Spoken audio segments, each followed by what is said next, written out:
¿Qué tal? Muy buenos días, estimados.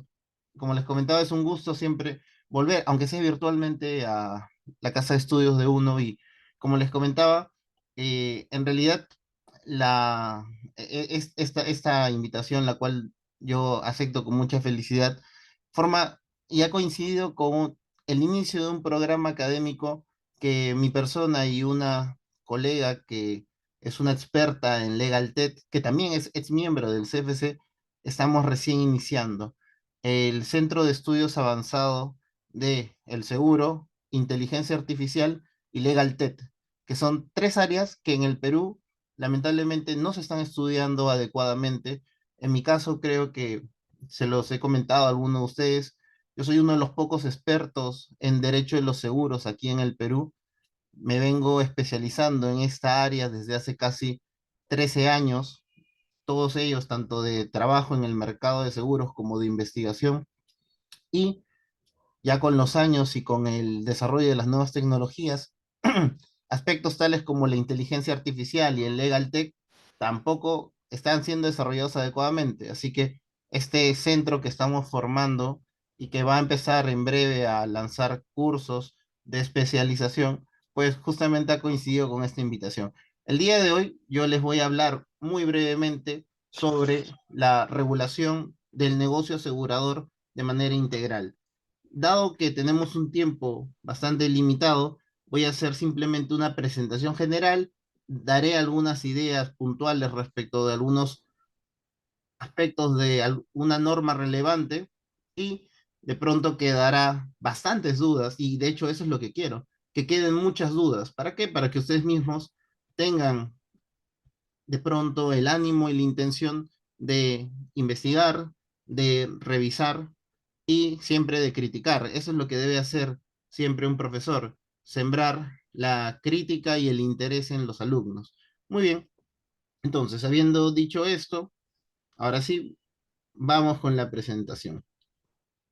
Paréntesis aparte, siéntanse libres de en cualquier momento interrumpirme, comentar algo, claro, siempre relacionado con el tema, y yo estaré muy contento de absolver cualquier duda e intervención que ustedes tengan a bien formular. Muy bien, como les comentaba, esta presentación va a tratar en los casi 55 minutos que aún nos queda de hacer una presentación global, un pantallazo de la regulación del sistema de seguros y reaseguros aquí en el Perú.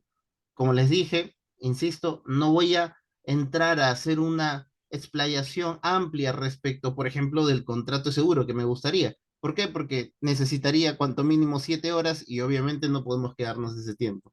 Por eso es que este va a ser una pincelada muy rápida de algo que es amplísimo, algo que lamentablemente los abogados desconocen y ello genera un gran problema al momento de la redacción de contratos, al momento del desarrollo y afrontamiento de problemáticas que se originan en el mercado de seguros y que le corresponde al área legal resolver, y lo que es más preocupante también, aquellos órganos de justicia, tanto administrativos como judiciales, los cuales con un desconocimiento absoluto del sistema y la regulación de los seguros y reaseguros, terminan resolviendo las problemáticas con derecho civil o con consumidor, llegando a soluciones que no coinciden con la lógica del mercado y el negocio asegurador.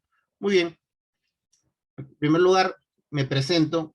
Creo que muchos de ustedes me conocen, algunos no, y les comento que soy el profesor Carlos Acosta Olivo, soy doctorando por la Universidad Complutense de Madrid, soy magíster summa cum laude en Diritto Privato Europeo por la Universidad degli Studi Mediterránea de Reggio Calabria, soy también magíster en Economía y Derecho del Consumo por la Universidad de Castilla-La Mancha, soy candidato a magíster en Derecho de la Empresa por la Universidad Nacional Mayor de San Marcos. Actualmente soy estudiante de la Maestría de Derecho Digital y Ciberseguridad de la Universidad Internacional de Valencia. Tengo estudios de posgrado en diversas universidades internacionales especializadas en seguros, como son la Universidad de Salamanca, la Universidad de Buenos Aires y la Universidad Pontificia Católica de Chile. Igualmente, dado que siempre he tenido un gran amor por la enseñanza y la difusión de la cultura, hace un año aproximadamente, un poquito más, creé la primera revista peruana de seguros y reaseguros en el Perú. También, como les comento, recientemente estamos con una colega, Rocío Llanos, experta en LegalTech. Hemos creado el Centro de Estudios Avanzados del Seguro, la Inteligencia Artificial y el LegalTech. También soy profesor en diversas universidades, como la Científica del Sur, la Universidad Privada de Tacna, la Universidad de Ciencias Humanidades. Igualmente soy profesor visitante en la Maestría de Derecho Privado Europeo, Inteligencia Artificial, Diritto Fundamentali de la Universidad de Reggio Calabria, y igualmente soy coautor de diversos libros europeos, así como artículos en materia de seguros y en los últimos 2 años en inteligencia artificial, que es mi nueva área de estudio, ya que he aprendido un poquito de los seguros y sigo aprendiendo porque es mucho, y sobre todo cuando voy a las conferencias en Europa, convivo con la doctrina extranjera, me doy cuenta que definitivamente no sabemos nada y a ustedes les va a pasar eso. Si es que hacen bien las cosas, van a estudiar muy duro, van a aprender de su práctica, porque siempre tienen que aprender de la práctica. Definitivamente la práctica les va a dar escenarios y casos que ni la mente más febril y creativa de cualquier doctrinario les va a ofrecer. La práctica les va a permitir poder aplicar todo aquello que han aprendido en la universidad y han aprendido por su cuenta. Así que creo yo que ustedes deben buscar, como estudiantes actualmente de Derecho, en el futuro ese equilibrio entre la doctrina y la práctica. Alguien que se dedica solamente a estudiar, sin duda vive en un mundo completamente alejado de la problemática real. De la misma manera que alguien que solamente cree que puede afrontar la problemática profesional con su praxis y con el conocimiento que puede adquirir de aquellos que lo guían, como pueden ser los abogados para los cuales trabajan o los socios, pues simplemente en algún momento se va a dar un golpe contra el piso, porque créanme que nuestra profesión requiere una exigencia académica bastante sólida.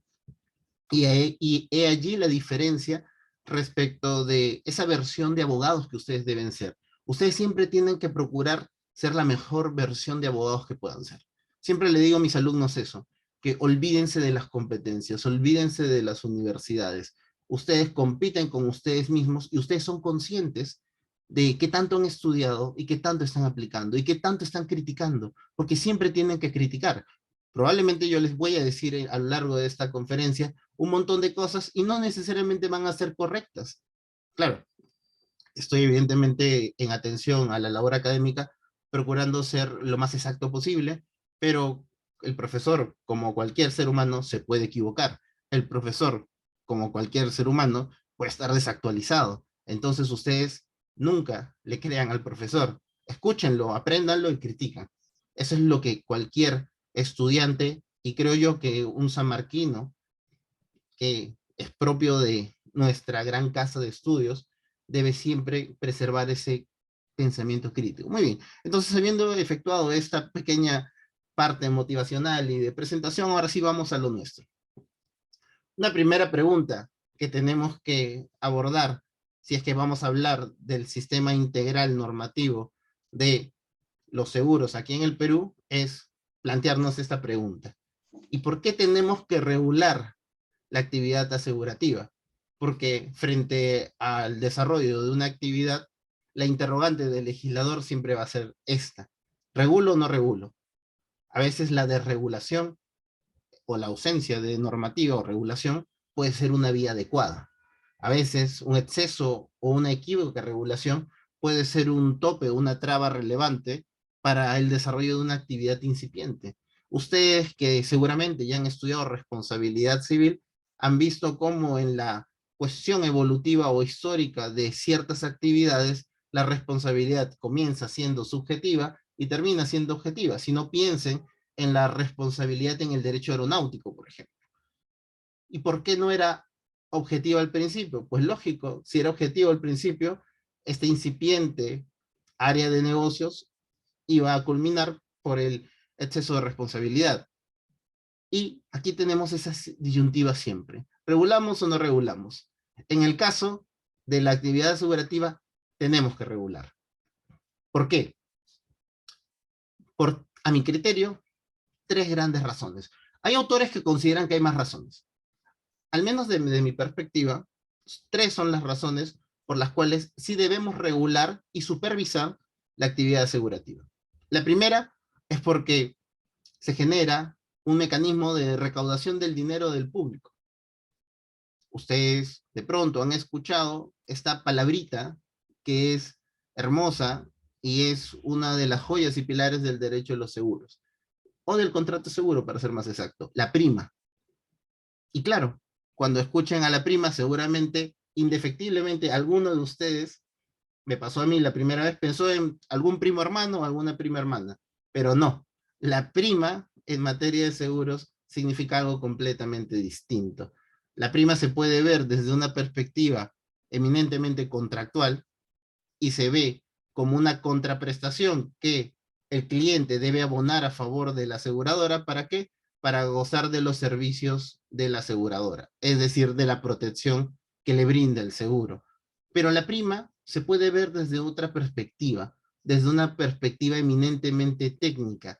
Y desde una perspectiva técnica, la prima viene a ser la porción financiera que debe abonar un miembro de este gran grupo o colectivo que se llama asegurados para formar la denominada masa asegurable. ¿Por qué? Porque el negocio asegurativo, simplificándolo en extremo, lo que hace es recaudar un montón de dinero por parte de los clientes, hacer un cálculo proyectivo de cuántos siniestros van a ocurrir en este determinado ramo de seguros o en esta actividad o con estas características y cobrar lo mínimo y básico para poder asumir los siniestros proyectados. Luego, establecer reservas básicas si es que este cálculo es equívoco. Y luego, evidentemente, generar las ganancias correspondientes. Entonces, no es lo mismo pagar una persona $1.000.000 que 1.000.000 de personas pagar $1. Nuevamente, seguramente sus profesores de responsabilidad civil les han hablado de el empleo de los seguros como una técnica de difusión o dispersión social del riesgo de la responsabilidad. Cabe indicar que en la universidad jamás tuve ninguna clase de seguros. La única vez que de pronto escuché la palabra seguros y la referencia a la misma fue con el profesor Gastón Fernández Cruz, que en sus magistrales clases de responsabilidad civil nos hablaba de las diversas técnicas de difusión o dispersión del riesgo. Esa fue la única vez. Tenemos una cátedra en San Marcos que enseña contratos bancarios, seguros y un poquito de pensiones, me parece. Pero bueno, lamentablemente Figueroa jamás nos habló bien del contrato de seguro. Solamente lo escuché de Gastón y por eso es que seguramente si ustedes han escuchado del contrato de seguro, más allá de alguna clase aislada que les deben haber dado en esta cátedra, que es Derecho Bancario y de Seguros, curiosamente, seguramente lo han escuchado en responsabilidad civil. Entonces, esa es la primera razón, porque se recibe una importante fuente constante de dinero del colectivo. Ustedes ya saben, por sus clases de mercado de valores, por alguna referencia al derecho de pensiones, que todas las veces que se recibe dinero o se da una recaudación del público, el Estado entra a analizar y supervisar esa actividad. La segunda razón por la cual se debería regular, o se debe regular, y de hecho se regula la actividad aseguradora, es porque en sí el sistema de seguro, o para ser más exacto, la idea de seguro, permite el libre desarrollo de la economía y es uno de los pilares que lo sostiene. Nosotros tenemos que los diversos autores, no solamente abogados, sino economistas y matemáticos, que analizan el impacto o el rol social que tiene el contrato de seguros, coinciden siempre en lo mismo. El seguro permite la movilización y el desarrollo de la economía en global, por algo muy simple, la adversión al riesgo.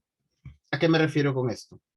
Eso no es una palabra desconocida para ustedes, que son justamente estudiantes que están orientados y enfocados en el estudio del derecho corporativo. Seguramente muchos de ustedes tienen ya en su haber varios libros de análisis económico del derecho, así que la conducta económica del hombre y específicamente la cuestión de la adversión del riesgo no es algo desconocido para ustedes.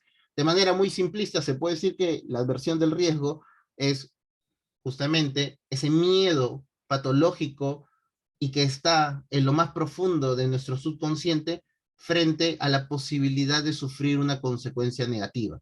Cabe indicar que el término riesgo puede tener diversas acepciones.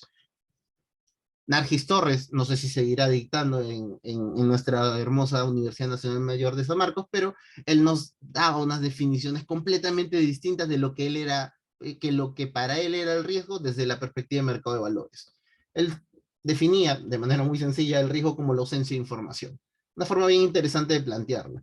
El profesor Gastón Fernández, cuando nos enseñaba a nosotros responsabilidad civil, planteaba el riesgo pensado siempre en el evento siniestral, en el daño, en la producción de una afectación, tanto personal como económica.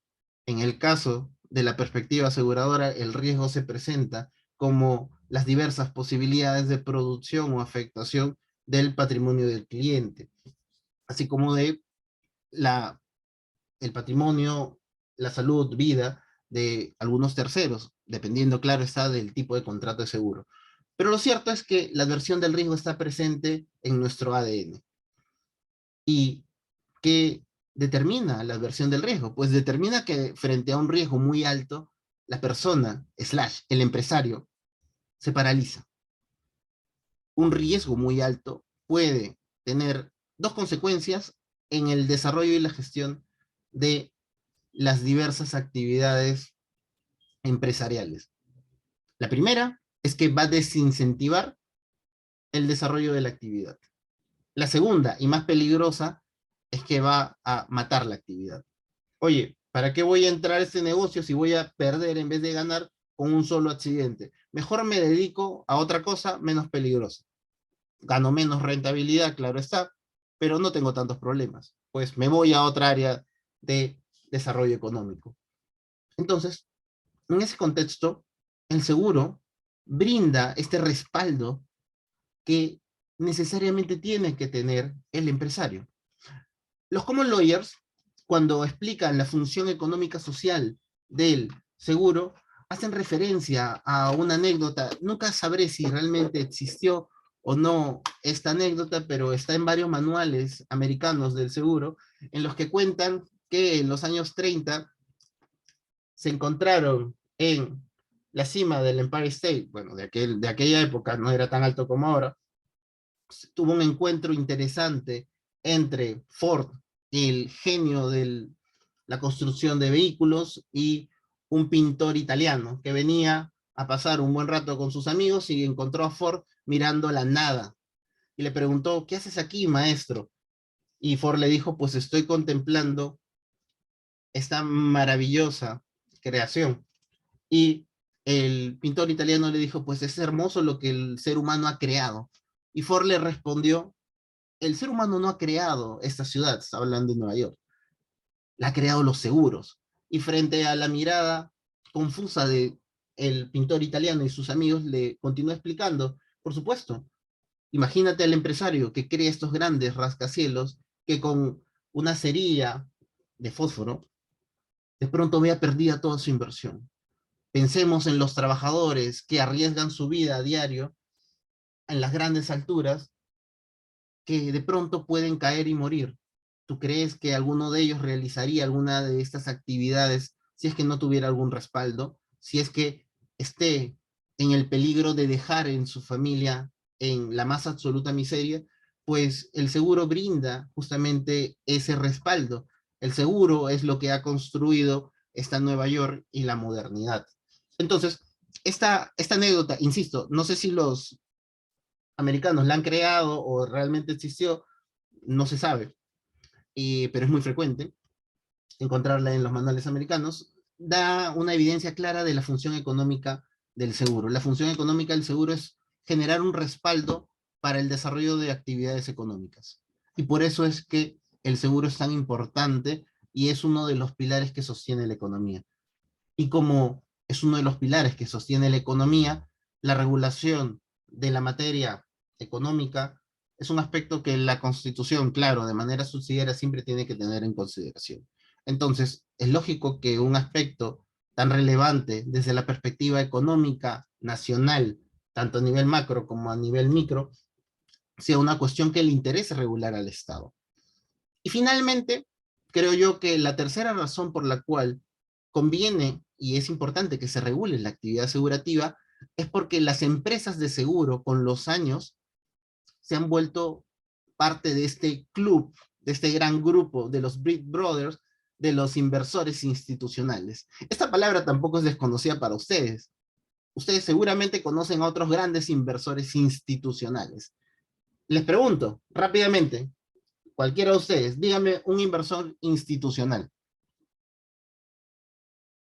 Oh, chicos, ustedes pueden. Yo sé que saben. Podrían ser alguno de los bancos, por ejemplo. Muy bien, por supuesto. Los bancos son, de hecho, los Big Brothers más big que pueden haber, pero no son los únicos. Hay una que empieza con Los A. fondos mutuos, las Muy bien. AFPs. Ah, exacto, muy bien. Este sistema privado el sistema previsional se ha vuelto uno de los grandes inversiones, uno de los grandes inversores institucionales. Y los seguros también, las empresas de seguros, las compañías privadas del sistema previsional, slash acá en el Perú, las famosas AFPs, los bancos, los otros, las otras entidades del sistema financiero son los denominados inversores institucionales. Estos grandes grupos económicos, estas grandes empresas que invierten a nivel global, hacen inversiones a nivel internacional, obtienen márgenes de rentabilidad increíble y cuya caída puede terminar o colapsar una economía. Es la razón por la cual en Estados Unidos cada vez que un inversor institucional, paréntesis aparte, Estados Unidos ha salvado varias aseguradoras ya en el pasado, cuando de pronto algún inversor institucional, normalmente bancos, está a punto de colapsar, Estados Unidos entra en pánico y el gobierno lo salva. De alguna manera lo salva. Es lo que pasó, por ejemplo, con diversas aerolíneas que en tiempo de pandemia iban a caer. Claro, no son inversores institucionales, pero son un margen relevante de la economía estadounidense. Entonces, ¿qué hizo el gobierno? Pues lo salvó. ¿Qué pasó cuando se dio la crisis de el 2008, si la memoria no me traiciona? Pues el gobierno nuevamente entró a salvarlo. En el Perú no tenemos esa presencia tan activa del Estado respecto del salvataje de estos grandes inversores institucionales. Tenemos que, desde que en el 93 Fujimori abrió la economía y se empezó a generar competencia en el mercado asegurador, originalmente en un momento tuvimos de pronto casi 52 compañías de seguros y poco a poco han ido fusionando, muriendo, saliendo del mercado peruano, hasta que finalmente el día de hoy tenemos registrado 22 compañías de seguros. Entonces, la tercera razón por la cual regular la actividad aseguradora es porque son también inversores institucionales, son pilares de la economía y recaudan dinero del público, ¿correcto? Ahí está, creo yo, la triada para explicar la razón por la cual se regula la actividad aseguradora. Ahora bien, habiendo respondido esta primera pregunta, tenemos que formularnos una segunda pregunta.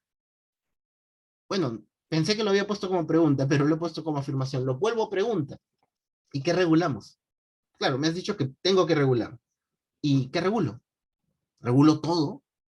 ¿Mato la autonomía privada de plano?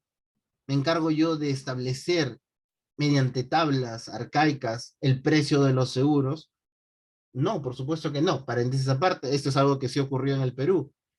En la época de los gobiernos militares, teníamos tablas fijas que los actores del mercado de seguros tenían que recurrir, no había autonomía, no había libertad, todo estaba controlado.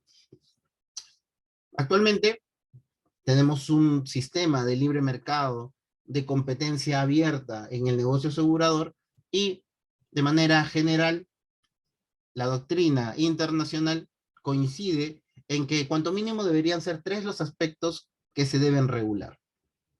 El primer aspecto que se va a regular es uno evidente y es la regulación del contrato de seguro, es decir, de la figura contractual. A mí siempre me ha gustado hablar del seguro y no propiamente del contrato de seguro. ¿Por qué? Porque la referencia al seguro nos da una cuestión que debería ser evidente y lamentablemente los abogados acá en el Perú, los pocos que sí son expertos, a veces olvidan que el seguro es mucho más que contrato. El seguro es un negocio eminentemente técnico y eso es lo que a veces los abogados no logran entender. Piensan que el seguro solamente es contratos. Y como solamente es contrato, yo puedo controlar los aspectos que a mí me parecen adecuados de acuerdo a mi perspectiva o posición, porque lamentablemente se plantea esta gran separación o dicotomía entre los denominados abogados pro asegurador o los abogados pro asegurados. Cuando en realidad debería haber siempre un punto de equilibrio. Yo nunca me he considerado ni pro aseguradora, a pesar que hemos trabajado años a favor de las compañías de seguros, a las grandes compañías de seguros aquí en el Perú, así como de empresas de reaseguro en el extranjero, ni tampoco soy pro asegurado, yo soy pro mercado.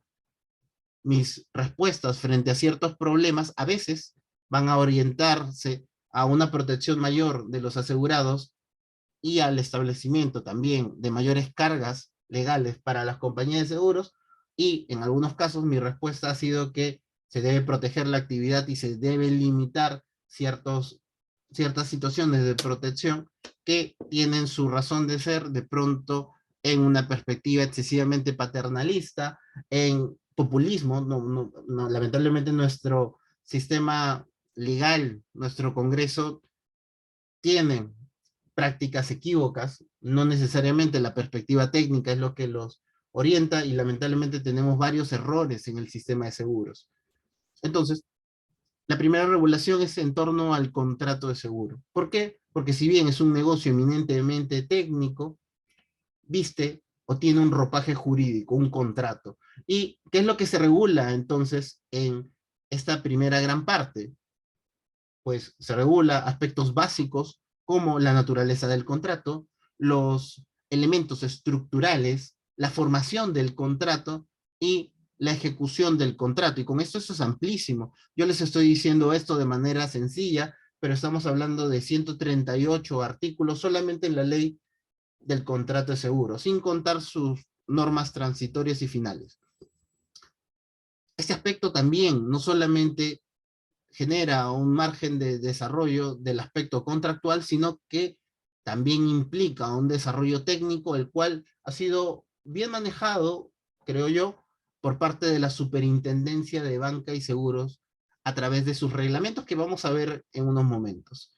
El segundo aspecto que merece atención es la regulación de la comercialización o la distribución del seguro. ¿A qué me refiero con esto? Pues me refiero a los escenarios de ventas directas, es decir, las propias compañías venden sus propios seguros mediante diversos mecanismos.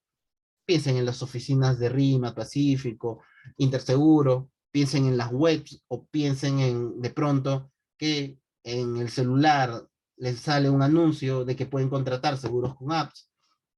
Pero también existe otra forma de vender los seguros. Esto es los denominados canales de distribución, que son diversos, son complejos, son poco estudiados también. Luego tenemos un gran cúmulo importante de los denominados auxiliares e intermediarios de seguros.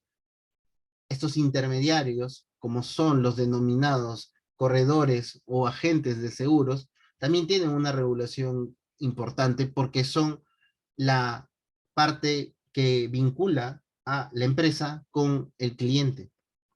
Y también tenemos que en ese contexto de la distribución del seguro es pertinente un análisis de las pólizas y cláusulas que van a estar sujetas a una autorización previa por parte de la SBS. Ustedes, en su oportunidad, cuando han llevado su cátedra de Derecho de los Contratos, parte general, seguramente han estudiado la problemática de los contratos en masa. Y allí, si es que el profesor, en primer lugar, se guió de la normativa puramente civil, tendrán toda una regulación, un mecanismo de protección en el Código Civil, el cual evidentemente ya está un poquito desfasado porque es una norma del 84, sobre los denominados contratos en masa. Y uno de los 7 mecanismos de protección, al menos yo lo he sistematizado en 7 mecanismos de protección en mis clases o mi cátedra de contratos, uno de los primeros, el principal, el que aparece al inicio, es la aprobación administrativa. Pues bien, el negocio asegurador tiene este sistema de aprobación administrativa. Y el tercer punto que se regula, o se debería regular, es el desarrollo y la vida institucional de la empresa de seguros y de reaseguros. Es decir, estamos hablando de las reglas formales de la Constitución, de la cuestión de la reserva, de la solvencia y la gestión. Es importante, sobre todo, la cuestión de la solvencia y la gestión. ¿Por qué? Porque la empresa de seguros tiene prohibido morir.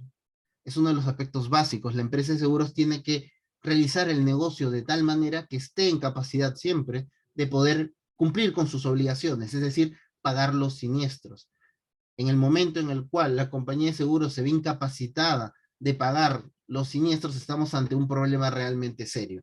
Esa es la problemática de la solvencia, que en Europa está regulada bajo los marcos de Basilea I, Basilea II, y que si bien es cierto, acá en el Perú no formalmente somos parte de la misma, sí lo seguimos al menos como una guía orientativa. Sin perjuicio de que tenemos nuestra propia normativa de reservas, patrimonios mínimos en materia de empresas de seguros. Entonces, si se percatan, si tenemos la regulación del contrato, la regulación de cómo el contrato llega al cliente y finalmente tenemos la regulación de el actor principal o uno de los actores principales, como es la empresa de seguros, tenemos también esta tríada que a mi criterio permite comprender la totalidad de la normativa de seguros aquí en el Perú y también en el extranjero, porque esta forma de proponerlo es una forma de propuesta europea. Así lo plantean varios autores europeos, e insisto, hay algunos que de pronto plantean otra forma de organización o sistematización, pero al menos esta es a la que mi persona se adscribe. Muy bien. Ahora, rápidamente, porque ya nos va ganando el tiempo. Wow, qué rápido pasa el tiempo. Que yo soy muy parlanchín. Muy bien. Vamos a ver, así, rápidamente, cuál es el marco legal, y aquí las disculpas del caso, porque no me puedo detener a profundidad en cada una de estas. ¿Cuál es el marco legal del contrato de seguros? Muy bien.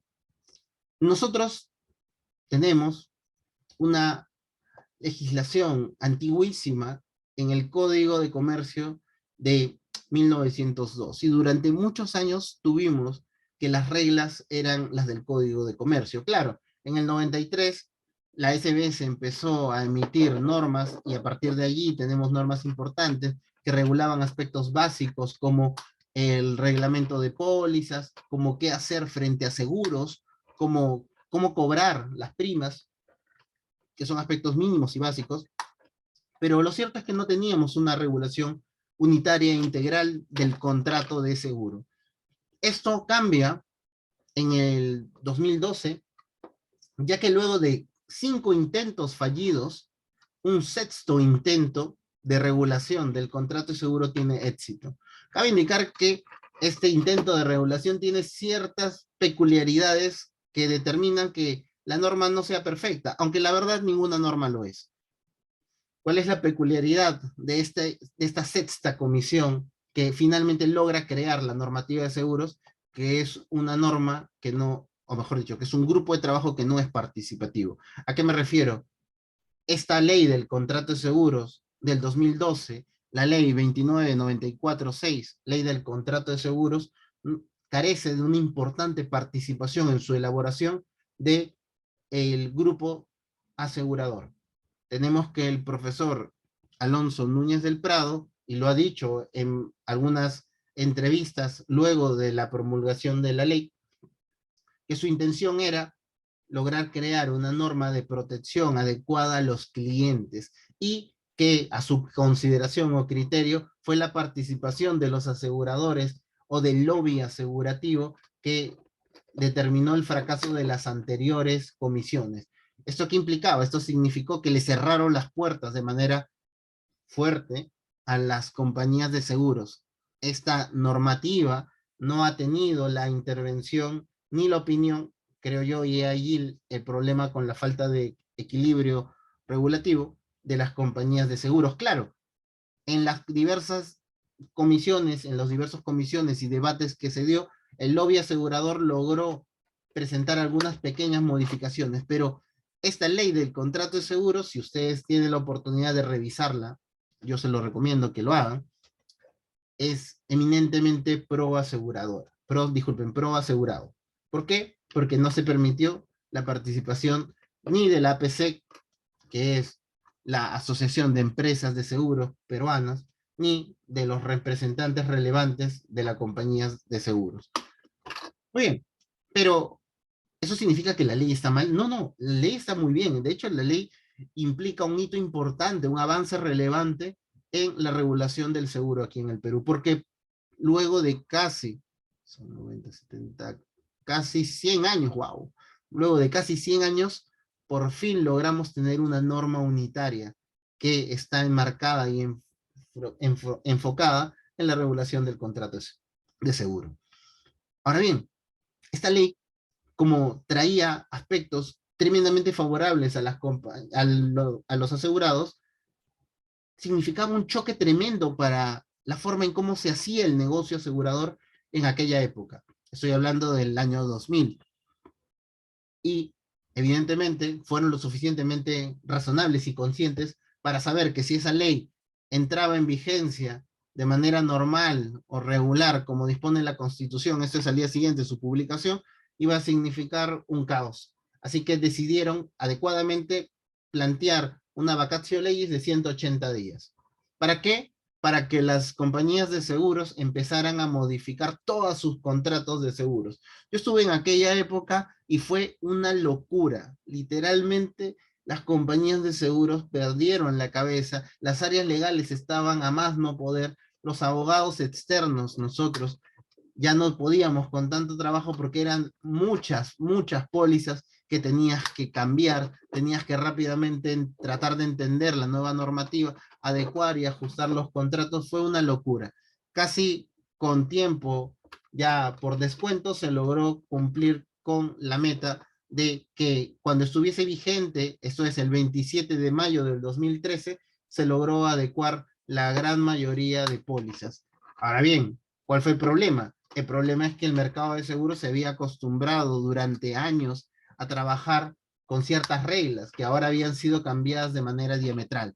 ¿Cuál fue la consecuencia? Que durante casi unos 6 o 7 años las compañías de seguros, o mejor dicho, sus ejecutivos, seguían equivocándose. ¿Por qué? Porque no aplicaban la ley del contrato de seguro. En su gran mayoría ni siquiera la conocían bien. Seguían utilizando las prácticas que por años habían aprendido y la consecuencia fue que en esos primeros 7 años ya ha ido poco a poco bajando. Ya tenemos, bueno, calculen, 2013 hasta ahora, 10 años. ¡Wow! Qué rápido se pasa el tiempo.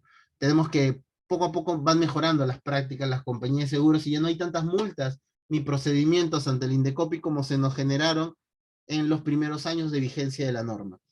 Pues bien, esta norma se encarga de regular aspectos importantes. En primer lugar, tiene un capítulo dedicado a los denominados principios del contrato de seguro, su denominado título preliminar, en el cual, por ejemplo, en su artículo 4, nos brindan reglas de interpretación que son tremendamente útiles. Si ustedes en algún momento tienen alguna duda respecto de cómo interpretar el contrato de seguro, probablemente en el artículo 4 del título preliminar encuentren alguna guía o alguna respuesta. Tenemos también que, por ejemplo, el artículo 3 nos hace una referencia o alusión a los principios generales del contrato de seguro. Entre ellos, la ubérrima buena fe. Siempre me pareció curioso, porque el término ubérrima buena fe, es decir, una buena fe maximizada es un término que encontré pocas veces en los diversos contratos. Nosotros tenemos que en el artículo 1362 del Código Civil nos hablan de la buena fe. Y seguramente es un concepto que ustedes manejan bastante bien, sobre todo aquellos que tienen una predilección por el derecho de los contratos. Entonces, la buena fe es algo que conocemos, pero de pronto aparece la ubérrima buena fe, es decir, la máxima buena fe. Una buena fe que va por encima del estándar regular o normal de el Código Civil. ¿Y por qué se necesita esta ubérrima buena fe? Pues porque el contrato seguro introduce o tiene dentro de su desarrollo aspectos complejos, aspectos técnicos.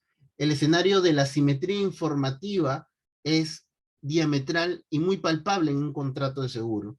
Entonces, la compañía de seguros, como una manifestación de buena fe, debe asegurarse que efectivamente el cliente, al momento previo de la contratación, durante y en la ejecución del contrato de seguro, pueda comprender adecuadamente los alcances de las obligaciones, condiciones y compromisos que obran en ese contrato.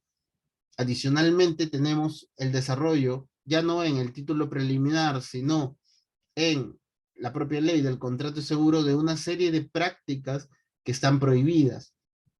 Entonces, tenemos que en ese contexto, de cara a la aseguradora, la ubérrima buena fe exige un cúmulo de cargas informativas y de actuación o de comportamiento de mercado, que es justamente uno de los aspectos que vamos a ver también rápidamente en unos momentos. Entonces, tenemos que, esa es la ubérrima buena fe, por ejemplo, para la compañía de seguros. Pero la simetría informativa no solamente se presenta de cara a la compañía, el asegurado también tiene a su favor la simetría informativa. Imaginemos, por ejemplo, que ustedes quieren contratar una póliza de salud y que por cuestiones de costo y reducción de procedimientos no les tomen un examen preventivo para saber su actual estado de salud. Yo les pregunto, y respóndanse en su mente, ¿quién de los dos, ustedes o la compañía de seguros, sabe su estado de salud? La respuesta más lógica es pues nosotros, a menos que de pronto nunca hayamos ido al médico y no sabemos si estamos bien o estamos mal. Puede ser. Pero lo normal es que el asegurado conoce algo importante, conoce los aspectos materiales del riesgo que pretende asegurar. En el caso de ustedes, si contratan una póliza de salud, ¿cuál es el riesgo? Pues el riesgo es la afectación a su integridad y su salud. Entonces, ustedes, si vienen con enfermedades, de pronto pueden tener la tentación de mentirle a la compañía de seguros. Y allí ustedes estarían vulnerando la ubérrima buena fe. Entonces, la ubérrima buena fe trata de poner un punto de equilibrio entre esta complejidad del negocio asegurador, estableciendo grandes cargas para la aseguradora, tanto en la información como en la ejecución, pero también establece grandes cargas de información de cara al riesgo que debe desarrollar y ejecutar adecuadamente, ni siquiera correctamente, sino súper correctamente, porque es su berrima buena fe, que debe efectuar el cliente. Estos aspectos lo encuentran, ¿dónde? En el título preliminar. Lamentablemente no puedo desarrollar todo el título preliminar, necesitaría como 3 semanas, cuanto mínimo. Pero revísenlo, es interesante. Luego, tenemos que nuestro sistema de la ley del contrato de seguros parte de esta gran diferenciación entre los seguros de daños y los seguros personales. Pero previamente hace un desarrollo de casi 90 artículos en los que nos hablan de las condiciones comunes o la regulación común a todos los contratos de seguros. Ahí tenemos aspectos básicos, como los elementos estructurales del seguro, como son el riesgo, el interés asegurable, como son la contraprestación. También tenemos un aspecto importante en el desarrollo de la póliza como documento que representa el contrato de seguro. Tenemos luego el desarrollo de ciertas instituciones propias e importantes del derecho de los seguros, que determina que el derecho civil y saber derecho civil no les va a bastar, es más, los va a confundir. Lamentablemente tuvimos en alguna oportunidad algunos arbitrajes en los cuales nuestros queridos árbitros, a pesar de que eran eminencias. Yo tuve el gusto de volver a encontrarme con Gastón, luego ya como árbitro en un caso, y lamentablemente Gastón resolvió el caso, que era de seguros, con derecho civil. Y la respuesta fue tremendamente desastrosa. Claro, nos fuimos en anulación del laudo arbitral porque ese laudo era un laudo que respondía a problemas de seguros con una perspectiva civil que no tenía nada que ver, y en tal sentido se había vulnerado el principio de legalidad al aplicar normas que no correspondían, y lamentablemente nuestra corte comercial, que es la que ve la anulación de laudos arbitrales, tampoco sabe seguros y dijo, pues está bien que resuelva con derecho civil. Y bueno, pues tristemente ese caso no pudo ver un desarrollo de cara al derecho a los seguros. Sinceramente, ni siquiera me importa, al menos a mí como parte académico, ni siquiera me interesaba que hubiéramos ganado o perdido. Me interesaba que respondieran la problemática de cara a el derecho de seguros. ¿Por qué? Porque tenemos muy poca jurisprudencia a nivel de Corte Superior, Corte Suprema, a nivel de arbitraje en materia de seguros. Pero esto es una lección importante dentro del poco tiempo que les puedo dar, que el derecho civil no les va a bastar. Por el contrario, los va a llevar a caminos equívocos. El derecho de los seguros es una rama amplia de una gran complejidad que lamentablemente aquí en el Perú no se le ha prestado la atención adecuada. Cuando tuve la oportunidad de empezar a hacer las estancias de investigación en Europa, me di cuenta de la importancia que tiene en Europa los seguros. Aquí, que de pronto mi rama me siento un poquito marginado porque es que nadie habla de esto, pues en Europa uno va por la Gran Vía y de pronto ve que el teatro más bonito, ¿de quién es? Abajo dice, de propiedad de la compañía de seguros, tal. Luego uno avanza y ve las construcciones antiguas y muy bonitas, y luego ve, allí chiquito dice, toda esta vecindario y esta calle está protegido con un seguro de incendios por la compañía de seguros tal. Luego uno sigue avanzando y ve el logo súper gigante de diversas compañías de seguros. Uno va luego a México y va caminando y cerca al ángel, hay un ángel muy bonito, encuentra por ahí el anuncio de varias compañías de seguros. Y es una cosa increíble. ¿Por qué?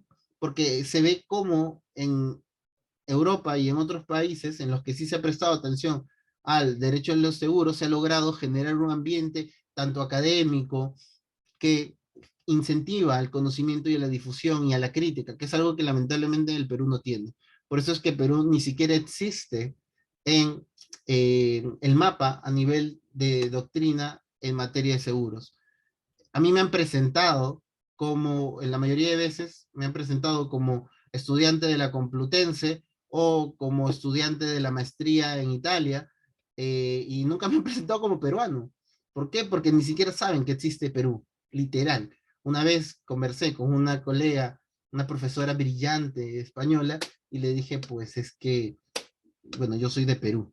Me dijo, ¿qué es eso? Me dijo, nunca en mi vida había leído ningún autor de Perú, ni sabía que existía. Sí sabía que existía por Machu Picchu, pero jamás en nuestra área había escuchado que alguien escribiera de seguros. Eres el primer peruano conferencista que conozco en la vida. Y seguramente va a ser el último. Yo creo que no. Yo creo que espero que esta nueva generación, alguno de ustedes de pronto se enamore de esta área que es, ¿cómo decirlo? Es tierra nueva. Si ustedes quieren destacar, uno de los aspectos que nos decía el profesor Rojas Leo en sus clases de Derecho Administrativo era, pues destaquen.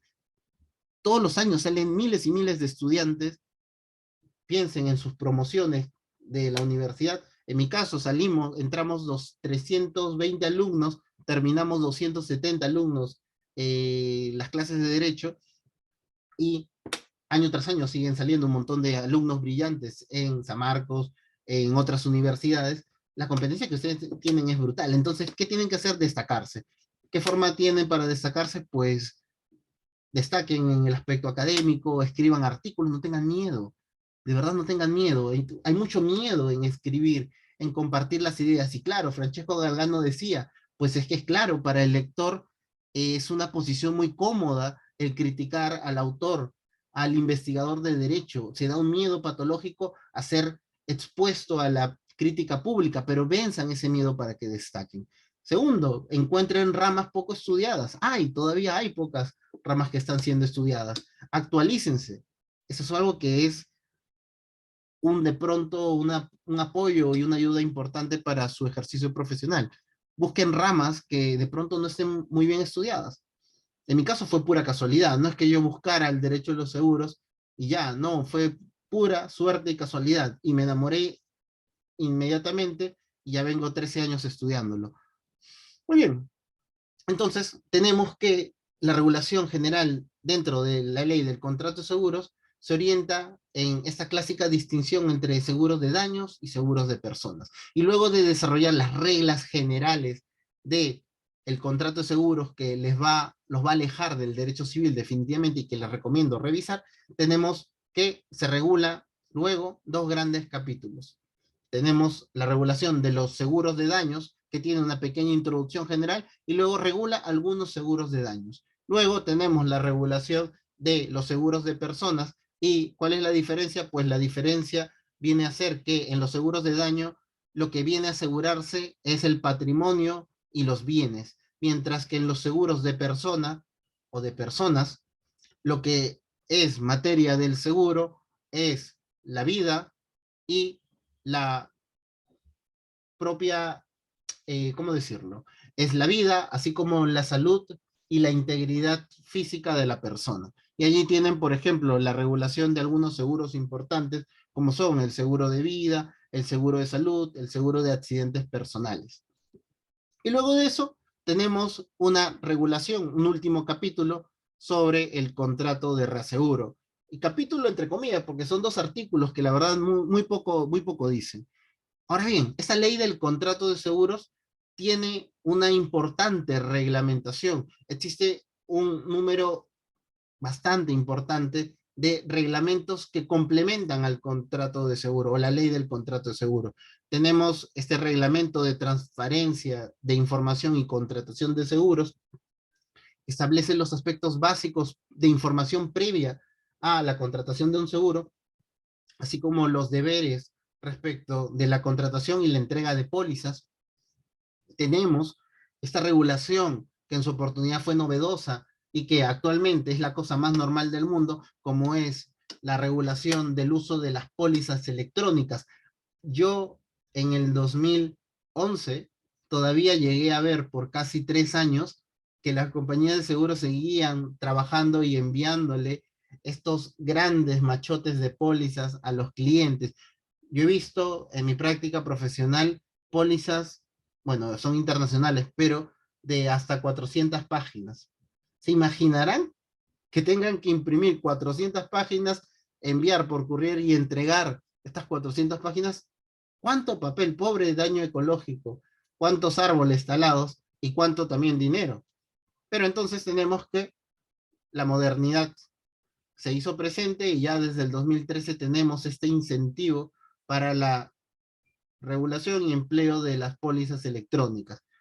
Duró tiempo en que las compañías se adecuaran, pero lo hicieron. Actualmente todas las pólizas en su gran mayoría son virtuales. Es muy poco frecuente encontrar una póliza impresa.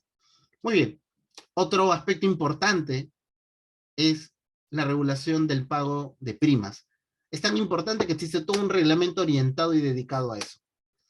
Tenemos que la ley del contrato de seguro, por supuesto, regula la prima. Es más, tenemos un artículo importante en el artículo 21 de la ley del contrato de seguro que nos dice qué pasa cuando se incumple con el pago y respecto de la suspensión de la cobertura. Pero como el aspecto de la prima es tan importante, pues tenemos todo un reglamento para abordar la problemática del pago y sobre todo del impago de las primas.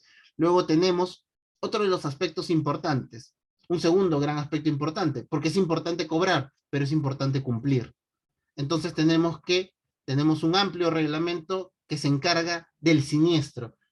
De acuerdo a lo señalado por el ya difunto hace años profesor argentino Rubén Stiglitz, el siniestro viene a ser entendido como la concretización o materialización del riesgo previsto en el contrato. Y aquí una necesaria distinción, porque cada vez que las personas, y me ha ocurrido que incluso abogados ya de años tienen este error, cada vez que ocurre un accidente, un evento dañoso, como me gusta llamarlo, ocurre y tienen una póliza, piensan automáticamente, pues yo tengo mi póliza, estoy cubierto por todo.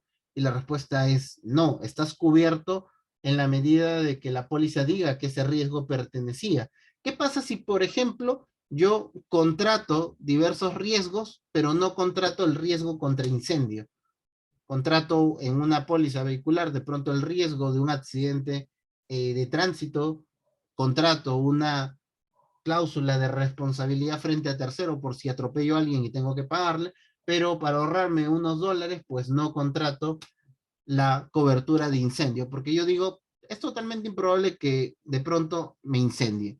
Y de pronto estoy caminando y un vehículo explota, una llama llega a mi vehículo y ¡pum! Mi vehículo también se quema.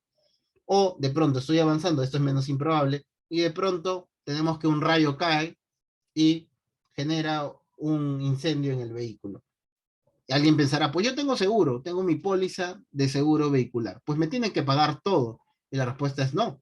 Si no has contratado la cobertura de incendio, pues habrás perdido el bien asegurado, nadie niega que tiene seguro, nadie niega que este seguro protege el vehículo, pero no lo protege contra incendio.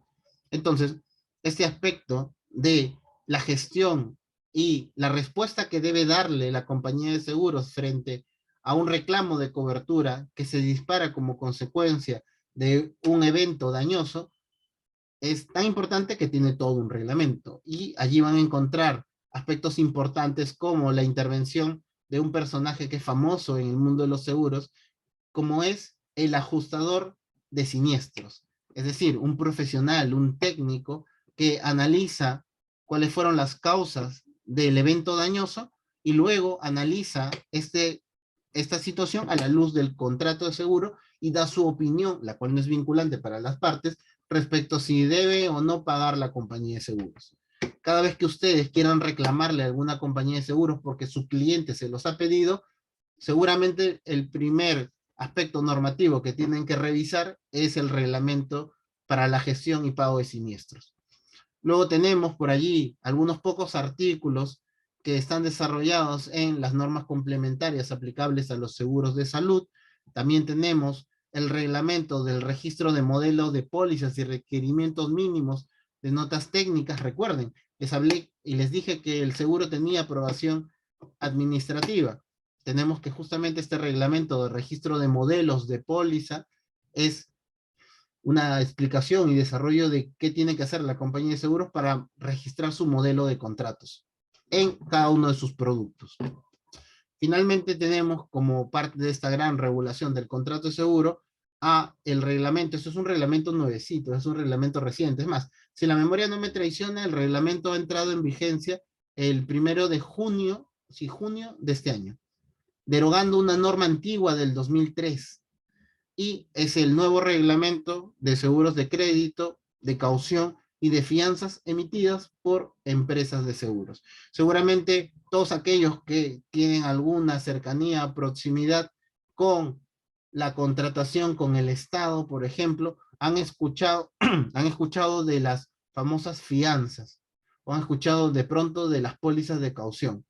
Pues bien, aquí en este reglamento novísimo, insisto, esta normativa antes era regulado por el antiguo reglamento de pólizas de caución que viene del 2003 y ahora luego de casi 20 años, wow, bastante tiempo, luego de casi 20 años se ha reformado completamente desarrollando dos contratos y un tipo intermedio que no es propiamente un contrato, pero que es un producto que sí brindan las compañías de seguros, así como también las entidades bancarias, que es la fianza. Muy bien, entonces esto es lo que se puede decir respecto de la regulación del contrato de seguro. Rápidamente, ya el tiempo ya nos ganó. Ahora, ¿y cuál es el marco de la distribución? El marco de la distribución, tranquilos, me pasaré 15 minutos máximo, así que no me odien. Eh, Tenemos que el marco legal de la distribución o la comercialización de estos productos de seguros, estos contratos que acabamos de ver hace un instante, de manera muy rápida, claro está, están desarrollados por algunos reglamentos importantes. ¿Cuáles son? Pues el principal es el reglamento de comercialización de productos de seguros. Aquí tenemos un conjunto de reglas y también obligaciones para la compañía de seguros en relación a los diversos actores que van a promover la venta de sus seguros. Y aquí tenemos que de todo este conjunto de reglas, es un reglamento de casi 40 artículos, de pronto uno de los más importantes es aquella que establece la responsabilidad, y en la cual se señala que la compañía de seguros es responsable por los agentes de comercialización. Si de pronto el agente de comercialización ha incurrido en un error al brindarle información al cliente, pues luego la compañía de seguros no puede decir, no, yo no me equivoqué, se equivocó mi agente que distribuye y comercializa el seguro. Pues no, aquí en este reglamento se plantea esta responsabilidad tanto de cara a los aspectos administrativos como de cara al aspecto contractual que brinda la aseguradora, porque al fin y al cabo se beneficia económicamente de el ejercicio profesional de estos distribuidores y comercializadores de productos de seguros. Otro aspecto importante es también el reglamento del registro de intermediarios y auxiliares de seguros, de empresas de seguros del exterior y de actividades de seguros transfronterizos. ¿Qué quiere decir esto? Pues tenemos que los diversos intermediarios, es decir, los corredores de seguros, tanto personas naturales como empresas, así como los corredores de reaseguro, deben obrar en el respectivo registro de la Superintendencia de Banca y Seguros y debe cumplir con varios requisitos. De la misma manera, empresas de reaseguro que, si bien es cierto, no quieren constituirse formalmente en el Perú, de pronto pueden designar algún representante. En mi caso, por ejemplo, yo soy representante de una empresa de reaseguro de Barbados, por ejemplo. Barbados, sí, de Barbados. Y para ello he tenido que ser sometido a todo un examen de requisitos, de análisis de mi desarrollo profesional, de mis estudios, porque te exigen que tengas formalmente cuanto mínimo 100 horas de estudio, por ejemplo, en materia de seguros, y luego te comprometes a un montón de cosas. Y luego de ello obtienes la autorización. ¿Para qué? Para que tú puedas válidamente celebrar contratos de reaseguro, por ejemplo, en mi caso, a nombre de esa empresa.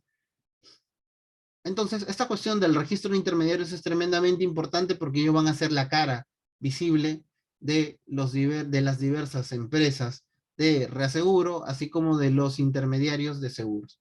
Luego, tenemos que otro aspecto importante es el análisis, supervisión y control de la actividad del corredor de seguro. Este corredor de seguro, que seguramente lo han encontrado con las palabras broker de seguros, es justamente aquel profesional que se encarga de la elección dentro de la oferta que hay en el mercado de un producto de seguros que se adecúa a las necesidades y requerimientos del cliente.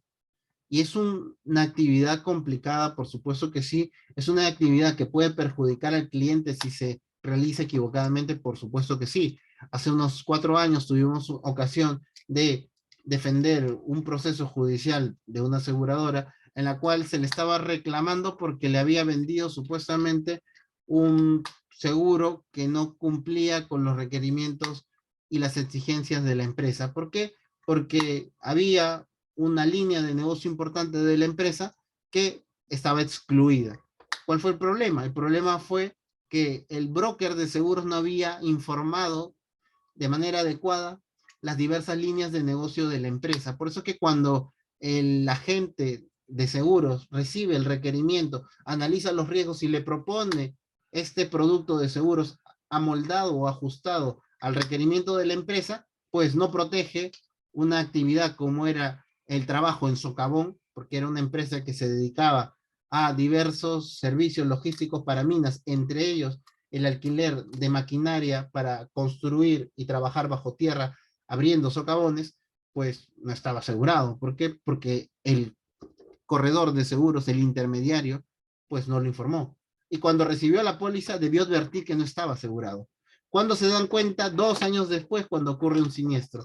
se cae un socavón, entierra una maquinaria, lamentablemente el operario muere, y de pronto le reclaman a la aseguradora rechaza porque no está coberturado, y pues nos llevan a Indecopi, pierden en Indecopi, nos llevan luego a un proceso judicial, el cual también perdieron.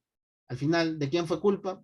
Pues fue culpa del corredor. ¿Por qué? Por primero, brindar mal información. Segundo, por habiendo recibido el contrato y allí pudiendo observar y darse cuenta de que ese aspecto de línea de negocio no estaba asegurado, pues no dijo nada.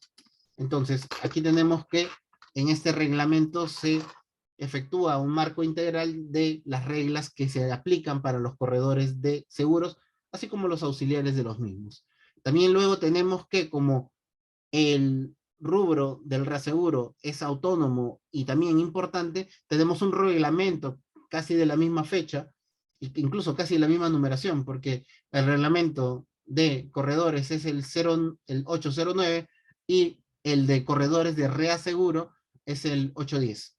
Entonces, aquí en este reglamento encontramos varias reglas importantes para la actividad del corredor de reaseguro. Finalmente, tenemos un importante reglamento que es más o menos nuevo, del 2019, que se encarga de regular aspectos integrales de los reglamentos ya indicados, que se enmarca en la gestión de la conducta del mercado de seguros, orientado básicamente a las reglas de la distribución del mismo.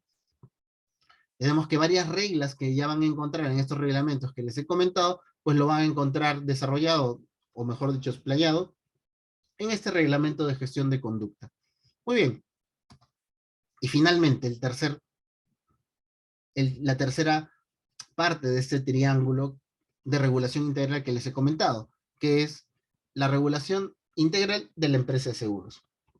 Y aquí tenemos varias normas, algunas bastante antiguas, otras un poquito más nuevas, y nosotros tenemos que todavía usamos, y existe una regulación realmente importante en la ley 2672, que es la ley general del sistema financiero, bancario, del sistema financiero y del sistema de seguros, y orgánica de la SBS, que es una norma antigua, pero que seguimos utilizando. Allí están regulados aspectos importantes como un desarrollo previo de la empresa de seguros, algunas prohibiciones sobre la actividad de la empresa asegurativa, así como ciertos aspectos de inversión de la empresa de seguros. Luego, estas reglas que están en esta ley han sido desarrollados por otros reglamentos, como son, por ejemplo, el reglamento de requerimientos patrimoniales de empresas de seguros y reaseguros. ¿Esto qué quiere decir? Esto quiere decir que para poder constituirte como empresa de seguros tienes que tener un patrimonio mínimo, y también en el desarrollo de la actividad tienes que mantener cierto patrimonio, así como en la constitución de algunas reservas. Claro, esta norma es un reglamento del 2006, pero ha sido recientemente modificada el año pasado. Luego tenemos que se efectúa también un aspecto importante en torno a la reglamentación de la contratación y la gestión de el reaseguro y el coaseguro. ¿Y qué es el reaseguro y el coaseguro? Pues de acuerdo a los manuales de seguros, los mecanismos de reaseguro y coaseguro son mecanismos de gestión que le permiten a las compañías de seguros nacionales poder asumir riesgos que están por encima de su capacidad de asunción de cara a sus reservas, a su patrimonio. Negocios millonarios importantes no pueden ser asumidos por necesariamente una compañía nacional, y para no perder el negocio recurren a técnicas de dispersión. Pues, ¿qué hacen? Recurren a un, entre comillas, asegurador más grande, porque es muy frecuente que en las clases de seguros hablen de la empresa de reaseguro como el asegurador de las aseguradoras. Si bien es cierto, como hemos indicado rápidamente, no hemos tenido oportunidad de explicarlo, claro está, el negocio asegurador funciona mediante mecanismos de dispersión del riesgo. Nuevamente, es más fácil que una persona pague $1 junto con 1.000.000 de personas que una sola persona asuma $1.000.000. Entonces, el negocio de la aseguradora es reunir a un montón de personas que pagan un determinado porcentaje y no todas van a sufrir un accidente y obviamente no van a poder requerir una contraprestación, pero tampoco tienen una afectación, más que el pago. Y así son muchos. ¿Y qué hace la reaseguradora? Pues la reaseguradora reúne a los clientes de varias compañías nacionales, de tal manera que si la compañía nacional de seguros hace este trabajo de dispersión del riesgo en un determinado territorio, como puede ser Perú, tenemos que una compañía de reaseguros en Londres, que es uno de los mercados más poderosos, junto con el mercado norteamericano y el mercado chino, pues lo que hace es dispersar el riesgo ya no a nivel nacional, sino que a nivel sudamericano o a nivel europeo, y entonces este pago se vuelve más atómico, se empieza a atomizar el pago, y por lo tanto puede ofrecer mejores precios y puede ofrecer realmente respaldo, porque no es lo mismo que te asegure la operación una compañía peruana, por más grande que sea, que te asuma la operación una compañía de reaseguro de Londres, que tiene de pronto 100 o 200 veces el patrimonio de una compañía peruana. Más incluso, estoy quedándome corto. Por ejemplo, las grandes obras públicas que tienen seguros de 100 millones de dólares. El seguro más grande que he podido ver es una que tiene 200 millones de dólares del gobierno peruano. Y pues, obviamente, ninguna compañía de seguros va a asumir ese riesgo. ¿Qué es lo que hace? Pues hace fronting. ¿Qué es fronting? Fácil. Agarran, toman el negocio y el negocio es de ellos, pero no pueden pagarlo si ocurre un accidente. Porque en ese caso de 200 millones de dólares, recuerdo que el siniestro mínimo y básico era de 20 millones de dólares. Entonces, obviamente las compañías de seguros peruanas van a tener una afectación en su solvencia si es que tienen que pagar esos siniestros. ¿Qué es lo que hacen? Pues toman el negocio, van a tocarle la puerta al mercado extranjero y le dicen, mira, acá tengo este negocio y esta es la prima que voy a cobrar. Yo me voy a quedar una pequeña parte, que en realidad no es pequeña, y pues tú asume todo el riesgo. Yo doy la cara en Perú, pero tú me respaldas completamente, tú asumes el 100% del riesgo. Eso es lo que es un fronting. Se externaliza o se retira todo el riesgo al 100% en el mercado de reaseguros. Y la compañía peruana solamente da la cara y se queda con una pequeña porción de la prima que se va a cobrar. Entonces, tenemos que ese aspecto es tremendamente importante. Es tan importante que una mala gestión puede arruinar a una compañía de seguros y por eso tiene su propio reglamento. ¿Y qué es el coaseguro? Pues el coaseguro es buscar a tus pares. Oye, ya no busco una empresa de reaseguro en el extranjero, sino que este negocio no es tan grande y lo podemos asumir las tres compañías más grandes de seguros. Juntémonos. Normalmente nos peleamos por temas comerciales, pero aquí juntémonos frente a un riesgo de pronto que no es tan amplio. Podemos juntarnos Pacífico, RIMAT y, no sé, a ver, ¿qué más? Pacífico, RIMAT y MAFRE. Y los tres nos dividimos en partes iguales el riesgo. Cosa que si ocurre un accidente, yo ya no tengo que pagar todo, sino que pago un tercio de la contraprestación como consecuencia del siniestro.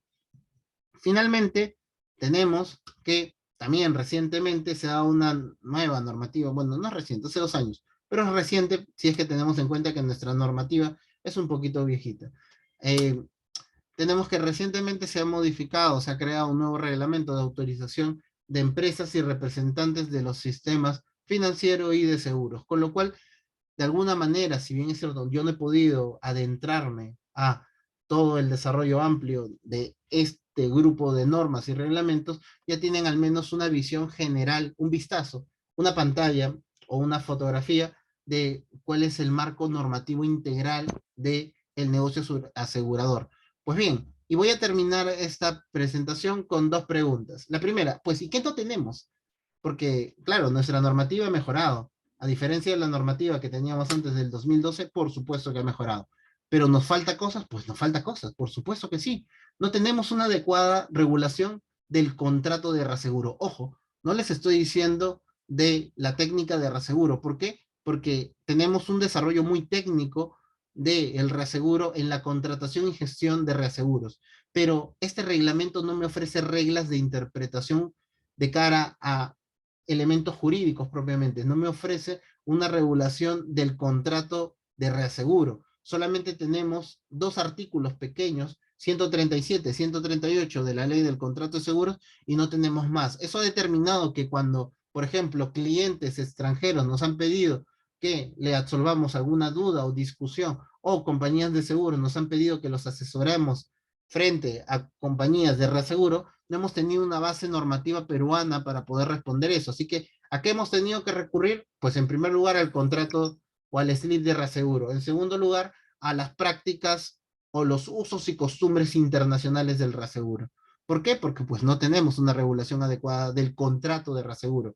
Ojo, del contrato, no de la práctica, porque sí tenemos regulación de la práctica de reaseguro, que se orienta en la adecuada elección de compañías de seguros para no incurrir en lo que se conoce como una contratación riesgosa, porque podrían contratar a empresas de reaseguro que no tienen la solvencia adecuada. Lo que se conoce como una práctica insegura en el reglamento de contratación y gestión de reaseguros. ¿Qué más nos falta? Pues nos falta una regulación de la cláusula Cash-Truth. ¿Qué significa esta cláusula? Esta cláusula, de manera muy sencilla, significa que la empresa que es asegurada puede atacar directamente a la empresa de reaseguro. Cash-Truth significa cortar el paso. Y justamente es lo que hace esta norma, o esta cláusula, para ser más exacto. Esta cláusula Cash-Truth le permite a un asegurado reclamar directamente a la compañía de reaseguros. Nosotros tenemos que en el Perú las dos normas, el 137 y 138, establece una prohibición de que la compañía de seguros ponga como pretexto que la empresa de reaseguros no le ha pagado y siempre tiene que pagarle directamente. Claro, hay una excepción, pero media rara en el reglamento de contratación y gestión de seguros, pero lo cierto es que no tenemos una regulación de esta cláusula que le permitiría a una compañía asegurada reclamarle directamente a la compañía de seguros. Creo yo que eso falta. ¿Qué más falta? Pues tenemos una ausencia dramática de una regulación de seguros catastróficos. Y seguros catastróficos es una categoría muy amplia. Eh, tenemos, por ejemplo, un seguro agrícola catastrófico que es ofrecida de manera gratuita mediante la financiación del Fondo de Garantía para el campo del seguro y seguro agrario, pero no es suficiente. ¿Por qué? Porque seguro catastrófico es mucho más que la problemática agrícola. No tenemos una protección frente a pandemias, no tenemos frente a un escenario en el cual de pronto un gran terremoto que todos los años nos asusta y nos dicen, oye, este año sí se va a dar este gran terremoto que dicen que en algún momento se va a dar en Perú. Esperemos que no, o al menos no estemos vivos para ello, pero si ocurriese, pues estaríamos mal. ¿Qué pasó en ese terremoto del 2007 en Pisco? Pues lamentablemente no existía un sistema de seguros que afrontara esa problemática y tuvimos que durante varios años las casas estuvieron derruidas, las familias estuvieron en una situación extremadamente precaria, las poquitas empresas que tenían su seguro que los coberturaba contra terremotos tuvieron una protección y el Estado tuvo que, de sus propios fondos de emergencia, tratar de brindar un parche, porque no solucionó el problema, así que yo lo digo que fue un parche a esta problemática. Si hubiésemos tenido un adecuado sistema de seguro catastrófico, como de pronto lo tiene España, claro, el sistema español no es perfecto, pero al menos lo tiene, como lo tiene Francia, como lo tiene la gran mayoría de países europeos, la problemática proveniente de un gran terremoto sería menos difícil de afrontar. No lo tenemos, lamentablemente, y tampoco hay discusiones respecto a eso. Y finalmente un aspecto que tampoco tenemos es una regulación de seguros cibernéticos. Claro, actualmente, gracias al mundo virtual, a la digitalización que se impulsó y fomentó gracias a la pandemia, fue una de las cosas buenas que nos dejó esa terrible pandemia que se llevó a muchos peruanos, lamentablemente, algunos de ellos amigos míos, eh, generó un aceleramiento. Fue un elemento que permitió desarrollar y aceptar por parte de la sociedad peruana la virtualidad. Es más, estoy dando esta clase mediante virtualidad. Pero este acceso al mundo virtual implica también el acceso a un mundo problemático. un mundo riesgoso, solamente vas a ver los grandes casos o estos grandes casos emblemáticos de ransomware o secuestro virtual, por la cual de pronto un grupo secuestra todos los servidores, información personal, cuentas de una empresa y pide rescates. Por ejemplo, y son rescates millonarios. Luego vemos aquellos casos en los cuales se presentan problemáticas como la suplantación de identidades y te dicen, ¿sabes qué? Te manda un correo el gerente general para que deposites dinero en esta cuenta y de pronto no era el gerente, sino que se ha dado la técnica del phishing, por ejemplo, del phishing. Entonces, tenemos que esta gran problemática de los seguros cibernéticos no está regulado en el país, ni siquiera se discute. Es más, si encuentran algún artículo sobre esto aquí en el Perú es casi un milagro. Solamente creo que hasta donde recuerdo hay un par de artículos, uno de ellos mío y otro, no me acuerdo de qué autor, sinceramente, pero por ahí lo vi comentado. Ah, sí, de Marco Rivera Noya y de Alonso Barreda, sí, en el número 1 de nuestra revista peruana de seguros y reaseguros. Me había olvidado que ellos tienen un artículo allí. Muy bonito, es un artículo hermoso, de verdad. Sí, se pasaron con ese artículo, Marco y Alonso, de Kennedy, Perú. Muy brillante su artículo. Mi artículo es uno más informativo en LP Pasión por el Derecho, pero son poquísimos los que en el Perú hablan de la cuestión del seguro cibernético. Y no tenemos regulación. Y otro aspecto, y ya con eso termino para no quitarles más tiempo, es, pues, que no estamos discutiendo y sí debemos hacerlo, pues no estamos discutiendo para nada la cuestión del uso e impacto de la inteligencia en el mercado asegurador peruano. Pero ¿para qué discutir si no hay ese impacto? Pues no hay, por supuesto que hay. Tenemos que dos de las principales compañías peruanas, como lo son La Positiva y sobre todo Mafre, están ya aplicando la cuestión de la tecnología y la inteligencia artificial para volver más eficientes sus procesos de atención de siniestros. Tenemos que en el rubro salud, Mafre siguiendo los lineamientos y campañas efectuados por la matriz española de Mafre España, tenemos que ya se está utilizando inteligencia artificial en las pólizas de salud. Tenemos, por ejemplo, que en algunos países europeos uno entra a ciertos programas, específicamente de Mafre, y te responde una inteligencia artificial, un programa que te hace un escaneo facial o biofacial eh, a través de tu cámara y determina cuánta edad aproximadamente tienes, cómo está tu salud, si es que eres fumador o no. Es una cosa de locos, porque acertó en mi caso con todo, menos con mi peso. ¿Por qué? Porque bueno, yo ahorita estoy gordito, tengo la cara no tan gordita, pero yo sí estoy gordito. Y se equivocó únicamente en mi peso, porque me puso que tenía 70 y yo estoy ahorita con 80 y tantos. Entonces, tenemos que, solo en eso se equivocó, pero no se equivocó en mi edad. Me puso que tenía 33, claro, yo tengo 34. Me puso que yo no fumaba, y de verdad yo no fumaba, no sé cómo rayos lo habrá hecho, pero dijo que no fumaba, y yo no fumo, jamás he fumado. Me dijo también un promedio de mi altura, que no sé cómo rayos lo hizo, y solamente se equivocó en el peso. En todo lo demás, ese sistema de inteligencia artificial se acertó en todo. Entonces tenemos que Mafre también está utilizando esto. También tenemos que los corredores de seguros están utilizando mecanismos virtuales y el uso de inteligencia artificial para mejor seleccionar a los posibles clientes. Entonces, claro, no tenemos una inundación de la inteligencia artificial como sí ocurre en Estados Unidos, China y Europa, pero ya estamos utilizando inteligencia artificial. Pero profesor, ¿cómo dice que no se está discutiendo ni hay una regulación si ya tenemos una regulación de inteligencia artificial o al menos un escenario incipiente del mismo? Pues claro, nosotros tenemos ya hace un par de semanas la propuesta ya aceptada de una normativa de inteligencia artificial, pero ¿cuál es el problema? Que este proyecto ya ahora aceptado, ya una ley, pues no ha tenido un estudio profundo, un desarrollo, una crítica adecuada, como si lo tuvo Europa. En Europa vienen discutiendo desde el 2018, y es más, ni siquiera se inventaron, como aquí en el Perú, a lanzar primero la norma, sino que se dedicaron a estudiar bien la problemática.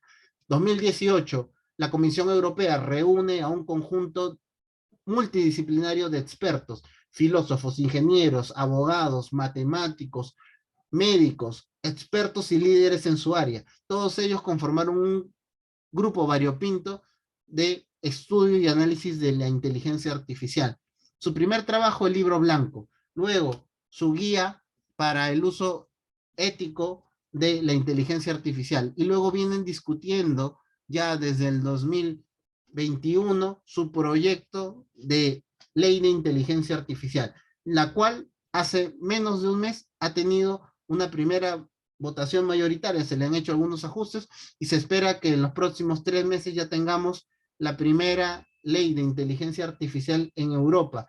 Pero esto es un trabajo importante, un desarrollo sostenido y profundo que comienza formalmente en el 2018, informalmente antes. Pero no, aquí tenemos que en el Perú a alguien se le ocurrió que como está bonito que están discutiendo en Europa la norma de inteligencia artificial, pues tomo algunas cosas por allí, me invento una ley que nadie ha discutido, nadie ha profundizado, que en el Perú no existen abogados que son expertos en inteligencia artificial, y pues tenemos nuestra norma de inteligencia artificial, una norma que no conoce las bases sólidas de esta problemática, que es muy compleja, porque es técnica, ni tampoco tiene una proyección adecuada del impacto del mismo. Entonces, tenemos una ley que sinceramente dudo mucho que pueda abordar una problemática tan compleja como la inteligencia artificial. Entonces, este es un aspecto que no estamos discutiendo en seguros ni tampoco en las otras áreas de derecho. O si no, les pregunto a los estudiantes que actualmente todavía son estudiantes, los que están seguramente en su último año de derecho o en su quinto año de derecho, ¿cuántos de sus profesores de derecho civil les han hablado de inteligencia artificial? ¿Pueden levantar la mano? Nadie. No me sorprende. Yo admiro a los civilistas, en algún momento fui civilista, pero son arcaicos. O sea, por más modernos que sean sus discusiones, siguen siendo arcaicos. Se moleste quien se moleste. Por más brillantes que son, no niego la brillantez de profesores como Leiser, de profesores como Alan Pasco, de profesores como Gastón, pero la inteligencia artificial los va a volver dinosaurios a los civilistas, si es que no se adecúan. Claro, los civilistas ya se están preocupando y están empezando a discutir y empiezan a hablar de responsabilidad civil de la inteligencia artificial. ¿Cuál es el problema? Que lo hacen desde sus parámetros civilistas, desde aspectos de conocimiento que vienen desde Roma. Claro, ha evolucionado el sistema de responsabilidad civil, pero es indudable que el aspecto de la culpa viene desde el derecho romano con la influencia francesa. Entonces, en ese contexto, como bien indican los verdaderos expertos en inteligencia artificial y derecho, pues el análisis de la cuestión problemática de la inteligencia artificial va a crear nuevas reglas. No puede analizarse bajo las reglas arcaicas del derecho civil. Entonces, tenemos que esto es un aspecto que no estamos discutiendo en seguros ni tampoco en otras áreas y deberíamos hacerlo. ¿Por qué? Porque la tecnología es imparable, nos guste o no, en unos 5 o 6 años, pues vamos a estar compitiendo, al menos nuestros practicantes, pobres practicantes, van a estar compitiendo con asistentes virtuales que son capaces de dominar cualquier idioma y acceder a bases de datos en tiempo real. Obviamente no vamos a quedar obsoletos, somos todavía una especie necesaria. Por supuesto que sí. La inteligencia artificial tiene límites. No vamos a llegar a esas película de ciencia ficción donde de pronto Skynet empieza a creer que es una buena idea eliminar a los humanos. Todavía no vamos a llegar a eso. De pronto en 200 años, pero todavía no. Así que todavía vamos a estar vivos para la primera oleada de inteligencia artificial real aquí en el Perú, y ustedes, estudiantes de Derecho, y los abogados jóvenes y también abogados viejos, todo el mundo debería estar preocupado por esto, y no lo están.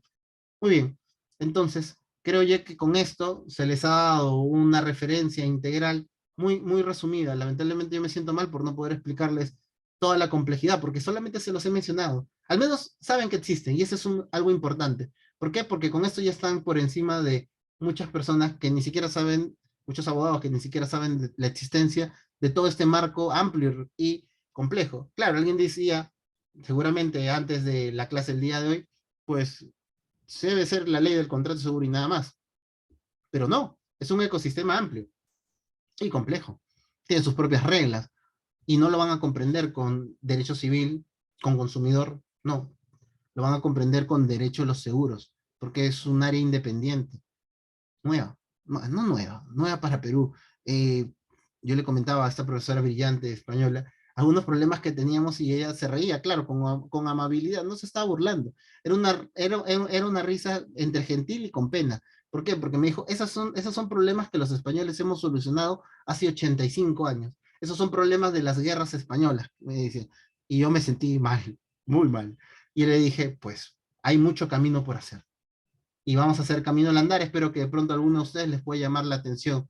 Esta área es bellísima y es un camino que todavía no se ha desarrollado muy bien en el Perú. Espero que de aquí a unos años alguno de ustedes esté colaborando con la Revista Peruana de Seguros, que para mí va a ser un gusto definitivamente brindar esos espacios y seguir brindándolas. Muy bien, entonces con esto termino mi presentación. No me queda más que decirle muchas gracias. Si quieren alguna pregunta, observación o cualquier aspecto, pues aquí está el correo de el Centro de Estudios Avanzados del Seguro, Inteligencia Artificial y LegalTech, y tenemos una pregunta. Scarlett, cuéntanos, dinos. Buenas tardes, profesor. ¿Qué tal? A mí me parece bastante importante el tema del contrato de seguros y Ujú. quería hacer una pregunta respecto a eso. Sí, por supuesto. Después de haberte firmado el contrato de seguros, ¿hay alguna posibilidad de que se vuelva a modificar, sea por A o de motivo? Por supuesto que sí. A ver, en primer lugar, cuando uno suscribe un contrato de seguro, se establece, y es uno de los pocos contratos en los que se establece esta posibilidad, el denominado derecho de retracto. Tú tienes 15 días para, sin ninguna causa, sin ninguna penalidad y con la devolución de cualquier pago, poder desatenderte del contrato. Eso es lo que se conoce en algunos países como el derecho de retracto, otros países europeos lo conocen como el derecho de desistimiento, y en el Perú es uno de los pocos contratos que prevén la figura. Ahora bien, luego de eso tú también tienes la posibilidad, como establece la ley del contrato de seguro, de plantear observaciones. Tienes 30 días para plantear observaciones si es que hay alguna cuestión que no coincide entre la publicidad ofertada y el contrato finalmente suscrito. Y finalmente, si quieres modificar el contrato, lo puedes hacer. Lo puedes hacer unilateralmente, tu empresa de seguro no, está prohibido. ¿Qué es lo que tienes que hacer? Tener la aceptación de la contraparte y firmar una adenda que en mercado de seguros se conoce como endoso. Los famosos endosos te permiten variar o modificar diversos aspectos del seguro. Así que sí se puede. Dime, Luis. Sí, buenas tardes, doctor Carlos. Antes que nada, agradecerles también por la brillante ponencia. Bueno, mi pregunta era respecto a lo que mencioné en un inicio, ¿no? Sobre la ley 29946, Uh-huh. que era pro asegurado, ¿no? Uh-huh.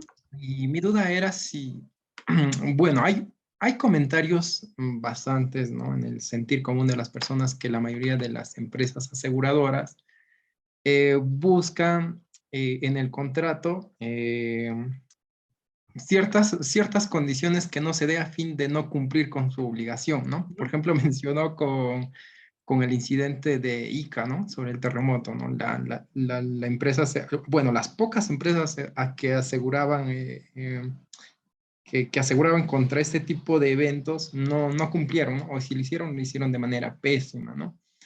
Entonces, ahí va mi duda, ¿no? O sea, Uh-huh. en la legislación actual, ¿cómo está la legislación en favor del asegurado, ¿no? Quizás se le ha dejado de lado o necesitan también ¿no? regular desde esa parte, ¿no? Y por último era, no sé si doctor, pudiera recomendarnos, ya que nos dijo que hay poca doctrina y poca legislación en el tema de seguros, no sé si es posible que nos pueda recomendar algunos artículos, revistas o libros con respecto al tema tratado del día, ¿no? Y Ya, pues, y hubiera, genial.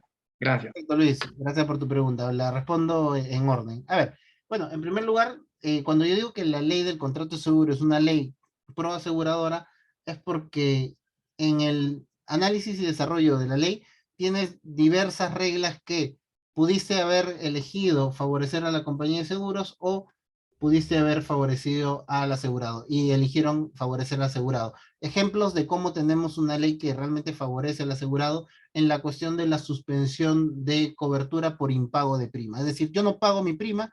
¿Y qué pasaba antes del 2012? Teníamos que los reglamentos de la SBS establecían la suspensión inmediata, sin ninguna obligación de avisar y sin la oportunidad de darte plazo. Tú tenías que pagar tu prima, no pagabas y al día siguiente ya tenías la cobertura suspendida. Y esa fue eso fue una de las principales afectaciones o una de las reglas que más le molestó a las compañías de seguros. ¿Por qué? Porque el artículo 21 de la ley del contrato de seguro, así como el reglamento de gestión, el reglamento de pago de primas establece que ya no existe tal suspensión automática, sino que tú necesariamente tienes que enviar una comunicación avisándole que está en una situación de impago y la norma dice expresamente avisándole de las consecuencias, es decir, la norma exige que la carta de recordación o de recordatorio de que tienes que pagar expresamente le diga, oye, si no pagas en 30 días se va a suspender automáticamente, con lo cual ya no hay esta suspensión automática, porque le siguen llamando suspensión automática, pero ahora está condicionado a ciertos aspectos. Primero, que tienes que informar. Segundo, que tienes que darle 30 días y luego recién se vuelve automática. Por ejemplo, esa forma de regular favorece definitivamente a los clientes. Es más, tuvimos que el sector asegurador se levantó y incluso le puso un nombre bien curioso. Hubo por ahí un representante de las compañías de seguros que le dijo que esta es una ley del perro muerto. Así le dijo. ¿Por qué? Porque va a permitir que varias personas no paguen sus pólizas y al menos durante 30 días van a tener protección por algo que debían pagar. Ya, bueno. En la práctica, la verdad es que no ha resultado tan lesivo como las compañías de seguros dijeron. Pero, ¿protege al asegurado? Por supuesto que sí. ¿Pudieron haber acá resuelto otra cosa al momento de legislar? Por supuesto. Teníamos una normativa completamente distinta. Segundo aspecto donde se considera importante la protección del asegurado. Aunque esto es algo también propio de los contratos en masa. En el artículo 4 del título preliminar, en el cual se brindan varias reglas de interpretación, tenemos que se plantea como una interpretación necesariamente aplicable en los casos en los cuales estamos ante supuestos dudosos en el análisis de las pólizas de seguros, la interpretación contrastipulatoria, que ya la conocen ustedes por sus clases de contratos, pero que normativamente está presente en la ley del contrato de seguro.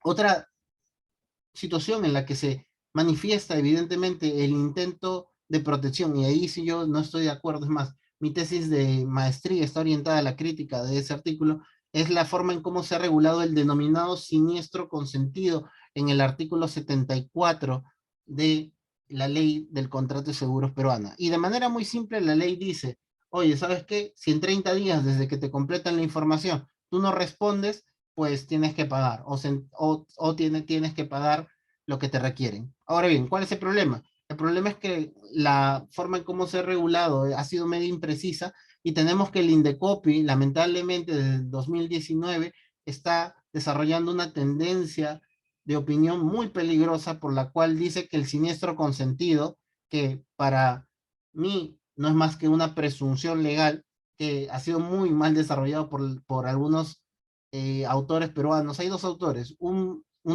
alguien que considera que es un silencio administrativo positivo, lo cual es una tontería porque la empresa de seguros no es una entidad pública y es una salvajada completa hablar de silencio administrativo en el marco de la actividad privada. Y otra abogada del estudio, ¿de dónde era esa abogada? Me parece que era del estudio, eh, era del Payet, ya me acuerdo, que escribió la salvajada de escribir que esto era una pena, una sanción, cuando en realidad toda la doctrina internacional coincide en señalar que esto no es más que una presunción. Se presume que la aseguradora entonces va a pagar. Se presume que su respuesta es positiva. ¿Y por qué no debe entenderse como un silencio administrativo positivo o como una pena o castigo, como lo planteaba esta otra abogada? Pues porque si se presume que va a pagar, tiene que pagar bajo las reglas del contrato. ¿Cómo le puedes exigir a la compañía de seguros que pague algo que no estaba en el contrato? Y eso es lo que está haciendo Indecopi. Indecopi desde el 2019 tiene esta equivocada forma de pensar de que el siniestro consentido es absoluto. Es decir, funciona frente a nulidad de contrato, funciona frente a exclusiones de cobertura Y últimamente, que eso fue la mayor salvajada que he visto, yo sabía que se iba a dar. Es más, en mi tesis de maestría yo anuncié y dije, esto va a ocurrir en algún momento en Perú. Y ocurrió. Cuando, a principios de este año, Indecopi dijo que se tiene que pagar una cobertura que ni siquiera está contratada. Es como que tú contrates una póliza de robo y reclames incendio, que no está contratado. Indecopi dice, bueno, como la compañía de seguros no le dijo que no, pues tiene que pagar, pero ni siquiera estaba contratada. Es como que tú digas en un contrato, ¿sabes qué? Yo te tengo que devolver 1.000 soles y yo te requiera luego, oye, devuélveme 2.000 soles y yo no te respondo. Y como no te respondí, entonces para la ley, o mejor dicho, para el Indecopi, pues le debes 2.000 soles. ¿Pero por qué? Si le debía 1.000 soles nada más, pues porque no respondiste. Así de equivocado está el Indecopi al considerar que el siniestro consentido es ilimitado, por ejemplo. Y claro, ¿la regulación favorece al cliente? Claro que sí, porque soluciona un gran problema que es observado incluso por la doctrina argentina de los 80. Halperin, que es otro de los grandes maestros del seguro en Argentina, ya muerto hace como 30 años, ya es un autor clásico, antiguo. Él decía que uno de los grandes problemas del negocio asegurador y de la producción del siniestro es que un pago tardío es tan lesivo como que no te pagaran. O sea, ¿para qué me sirve que me paguen de acá a un año si el dinero lo necesito ahora? ¿Para qué? Para volver a reestructurar el desarrollo de la actividad empresarial y para poder volver inmediatamente al mercado. ¿De qué me sirve que me paguen de acá a un año? ¿Por qué? Porque la aseguradora se demora toda la vida en analizar el siniestro, me pide documento tras documento.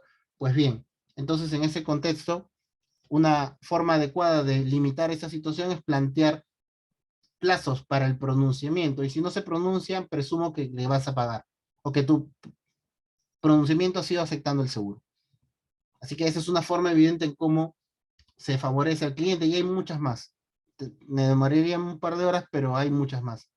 Ahora bien, que en la práctica las aseguradoras lamentablemente no capacitan adecuadamente a su personal y hay muchos rechazos que no deben darse, sí, es cierto. Si no, los abogados de seguros no tendrían trabajo. Por supuesto que hay equivocaciones, pero eso no significa que la ley no sea favorable al seguro, sino que en la práctica, lamentablemente, los ejecutivos de siniestros a veces desconocen la normativa y aparte ni siquiera la normativa, desconocen sus propios productos de seguros, porque hemos tenido casos en los que bastaba leer la póliza para saber que tenías que rechazarle y te demoraste 100 días en contestarle pidiéndole documentación que no tenías por qué pedirle porque solamente leyendo la póliza podías haber observado que lo que estaban reclamando ni siquiera lo habían contratado. Ese reclamo se respondía en unas horas y te demoraste 100 días para contestarle. Entonces, en ese contexto, el problema se da más por la falta de preparación de los agentes que participan en el mercado, que por la regulación en sí misma. Y respecto de libros, artículos, pues al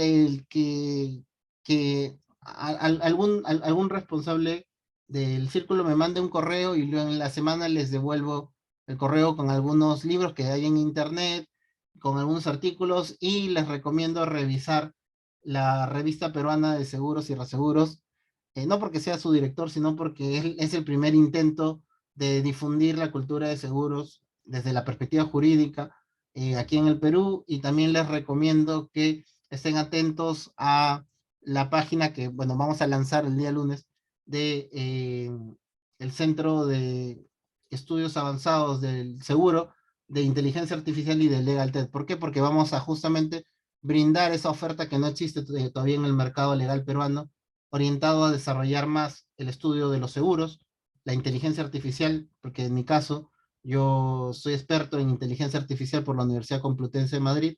Recientemente ya logré aprobar mi programa de inteligencia artificial y mi colega Rocío Llanos también es miembro del CFC, que ha sido durante años una de las pocas expertas en e-commerce aquí en el Perú, gracias a sus estudios europeos en LegalTech, es la directora y la experta en LegalTech. Entonces, nosotros vamos a brindar una oferta académica que no existe adecuadamente aquí en el Perú. Así que también estén atentos por allí si quieren de pronto aprender un poquito más de seguros, inteligencia artificial y cómo las nuevas tecnologías modifican el ejercicio profesional legal. Bueno, y eso es, y muchas gracias por haberme invitado. Estoy sumamente contento y bueno, esperemos vernos en otra oportunidad.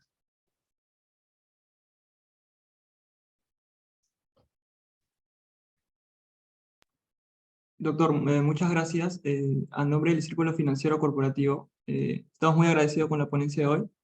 Estamos seguros que será de gran provecho en el devenir de nuestra gran profesión y también quisiéramos invitarlo, ¿no?, a las próximos eventos que el Círculo estará realizando. Por Muchas supuesto, gracias. encantado. Muchas gracias. Un abrazo a todos. Disfruten de su feriado ya casi, bueno, ya se va a acabar, pero disfruten del feriado. Tengan un buen día. Gracias, profesor. Chao. Muchas gracias. Gracias. Ah, y también les voy a pasar la diapositiva, no se preocupen. Gracias, doctor. Se pasó. Chao, chao, cuídense.